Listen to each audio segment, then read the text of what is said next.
Monsieur le Président, dans quelles conditions des entretiens entre l'Ukraine et la Russie sont-ils possibles?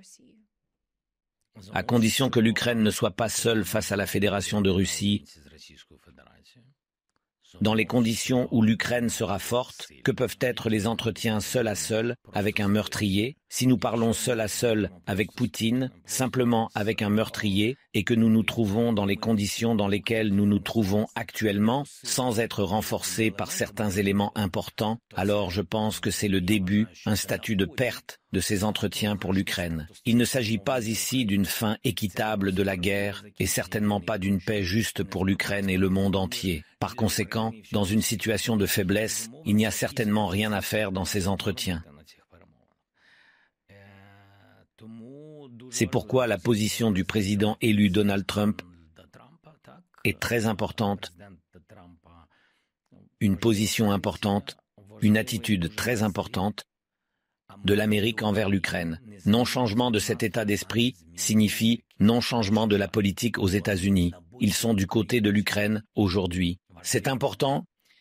Par conséquent, en médiation, il y a toujours certains défis pour moi.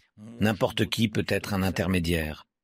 Mais on ne peut pas dire dans l'abstrait « je suis un intermédiaire », je ne veux pas donner d'exemple de certains pays, c'est pourquoi je ne peux pas choisir un camp ou l'autre. Non, cela ne peut pas être le cas dans les valeurs inconditionnelles et dans les violations du droit international. L'Amérique doit maintenir une position de soutien à l'Ukraine, selon laquelle la Russie est l'agresseur, elle a violé notre intégrité territoriale, notre souveraineté et le droit international, et ce statut doit rester. Ensuite, nous devons réfléchir. Et c'est l'un des points que je pense. Il ne s'agit même pas d'un plan de victoire, mais d'un des points d'entrée, ce qui est très important pour toute plateforme des entretiens. Et il devrait y avoir des éléments de notre plan de victoire. Il s'agit d'un renforcement. En fait, nous l'appelons un plan de victoire. Oui, pour nous c'est une victoire, une Ukraine forte, en diplomatie ou sur le champ de bataille. C'est l'autre question. Le premier est une Ukraine forte. Elle doit être forte pour toute diplomatie. Je tiens à le souligner une fois de plus. Mais les États-Unis ne sont pas seulement un médiateur potentiel dans les entretiens, c'est un pays qui fournit d'énormes volumes d'aide à l'Ukraine et qui peut nous inciter à nous asseoir à la table des négociations. Quel message avez-vous reçu de Donald Trump lors des contacts que vous avez eus avec lui? C'est-à-dire, que dit-il? Il dit que je deviendrai président et asseyez-vous à la table des négociations? À quoi cela ressemble-t-il? Je pense qu'il ne dit pas ça.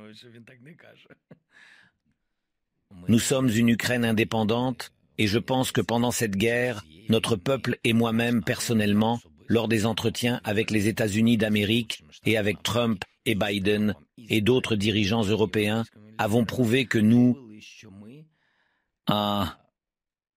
ce qui nous concerne, la rhétorique « assieds-toi et écoute » ne fonctionne pas. Et ce n'est pas parce que nous sommes comme ça, mais parce que c'est ainsi que nous devons nous rapporter en principe à n'importe quel pays, n'importe quel peuple, n'importe quel leader. Respecter, c'est en principe l'égalité, l'une des valeurs pour lesquelles nous nous battons aujourd'hui. Ce tonalité sonnait-il? Non. C'est pourquoi je dis qu'ils comprennent de quoi ils parlent, avec quel pays et avec quel président. Et c'est pourquoi il n'y a pas une telle tonalité d'atmosphère dans la conversation. Et par conséquent, c'est important, car être faible et comprendre que l'on peut être englouti, c'est d'avance d'être dans une situation de faiblesse, dans un dialogue avec Poutine, pas avec Poutine, peu importe avec qui. Donc, en termes d'aide, pas seulement les États-Unis, nous sommes certainement reconnaissants du soutien bipartisan, etc. Et ce n'est pas un mantra selon lequel, vous savez, c'est vrai quand on parle de soutien bipartisan, parce que tant les démocrates que les républicains ont voté pour différents types d'aides depuis le début de la guerre. Et au total, ils ont voté pour 167 milliards de dollars. Pour ce qui est de l'aide massive. Écoutez, cet argent doit encore être livré. Pour livrer, oui. Autrement dit, si vous me demandiez combien nous avons reçu de cela, je ne vous donnerai pas de détails, car il existe divers rapports de diverses institutions, comme le ministère de la Défense et du Renseignement, etc. Je dirai seulement que nous avons reçu que la moitié. Et il me semble que c'est un élément important de... Alors quand on parle qui et comment nous aide, je veux dire que l'Europe a aidé pas moins que les autres. Il s'agit là d'un élément important. Un élément important lorsque l'on parle de gratitude. Chaque centime est important. Chaque centime est important pour survivre. Et c'est un fait. Nous en sommes reconnaissants. Mais nous devons être honnêtes avec nous-mêmes. Et il y a ici une autre valeur pour laquelle, je pense, nous nous battons et luttons. Et pour l'OL, nous avons un avantage sur la Russie. Nous devons être honnêtes. Voici le type d'aide que nous avons reçu. Voici comment cela nous parvenait. Et c'est très important. Les armes sont parvenues ainsi. Les usines, les fabriques des États-Unis d'Amérique ont augmenté leur production et ont accru leur stock, ont renforcé la puissance de leur armée. Ils ont beaucoup reçu de nos réponses sur le terrain. Malheureusement, il y a beaucoup de pertes. C'est pourquoi, à partir de l'exemple vivant d'une autre nation, ils ont acquis de l'expérience, et les Européens aussi. Lorsque nous parlons de cet argent, je comprends qu'il ne s'agit pas toujours d'argent, mais aussi d'équipement, de consultants, etc. C'est de l'équipement. Oui. Nous recevons des armes. Quand je parle de la moitié, je pense même moins que moitié, je parle d'armes. J'ai négocié une arme. Bien sûr, il y a l'aide humanitaire, il y a l'aide financière, il y a l'aide financière dirigée vers le budget, il y a des programmes humanitaires distincts destinés aux régions et aux communautés. Il s'agit d'une aide de la part des partenaires. En général, l'aide est importante. Elle est présente depuis le tout début de la guerre. Enfin, pas depuis le premier jour, mais depuis le début de la guerre, disons. Préserver l'unité entre l'Europe et les États-Unis. La tâche, oui, nous l'avons atteint au début de la guerre, et c'est pour cela que nous avons eu une telle aide. Nous devons préserver l'unité de l'Europe aujourd'hui, car si la politique américaine change, la force de l'unité en Europe changera également, et cela aura un impact, un fait.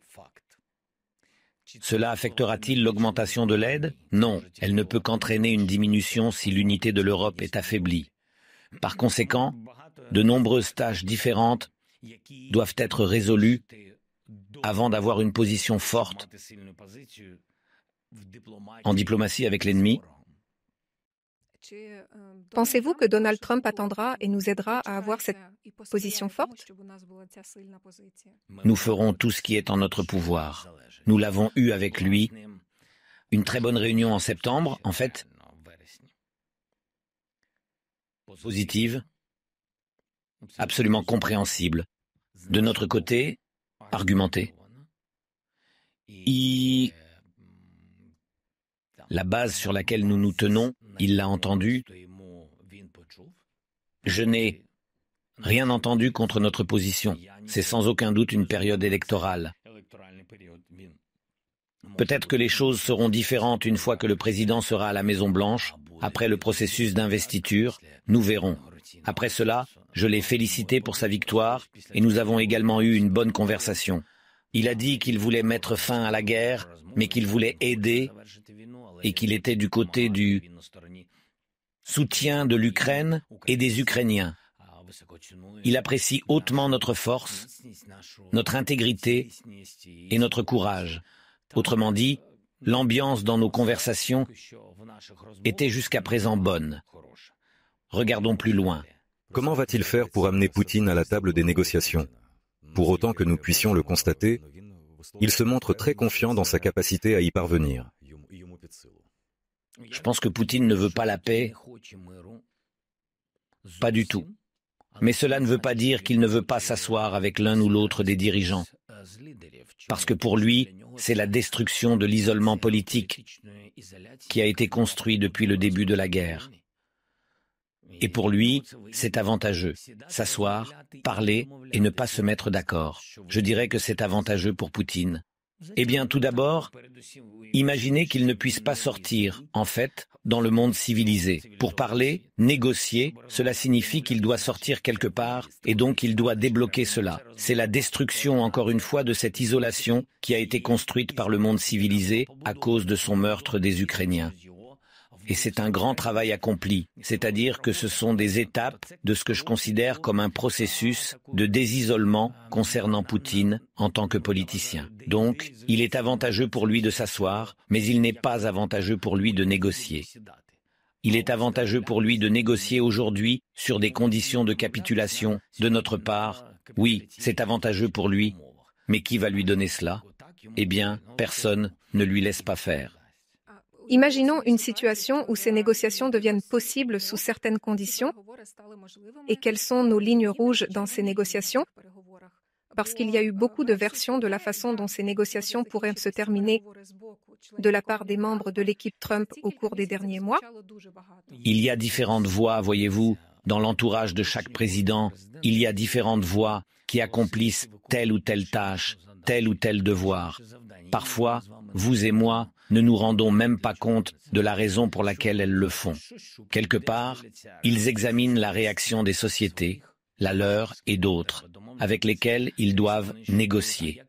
Dans certains cas, ils essaient de savoir comment telle ou telle personne sera capable d'accomplir cette tâche, la voix de telle ou telle personne. Parfois, il s'agit d'une expression personnelle de la volonté de quelqu'un autour d'eux, pour se montrer, pour attirer l'attention sur eux-mêmes des gens, ou peut-être de Trump. Vous savez, je veux dire, en tant que président de l'Ukraine, je ne prendrai au sérieux qu'une conversation avec le président des États-Unis. Avec tout le respect dû à tous les entourages, à tout peuple et à tout conseiller, c'est notre niveau, le niveau des présidents. Nous avons convenu que nous travaillerions tous. Nous avons convenu que tout devait être conforme à la loi. Je pense que selon la loi américaine, ils ne peuvent pas prendre part à tous les processus avant son investiture. Il ne peut pas participer à tous ces processus géopolitiques et mettre le fin sur quelconque. Je pense que selon la loi, il ne peut pas encore le faire, parce qu'il n'a pas ces pouvoirs. C'est pourquoi nos équipes travailleront à l'élaboration d'une réunion digne de ce nom. Et donc, franchement, je ne peux pas parler de certaines lignes, de la façon dont les États-Unis voient les choses, de la façon dont nous répondons à leur vision. Je pourrais le dire à notre société et à vous, en tant que représentants de notre société. Je pourrais dire absolument ouvertement, après une réunion de fond avec le président Trump, lorsqu'il sera en pleine possession de son pouvoir, en qualité du président en exercice qui a passé l'investiture.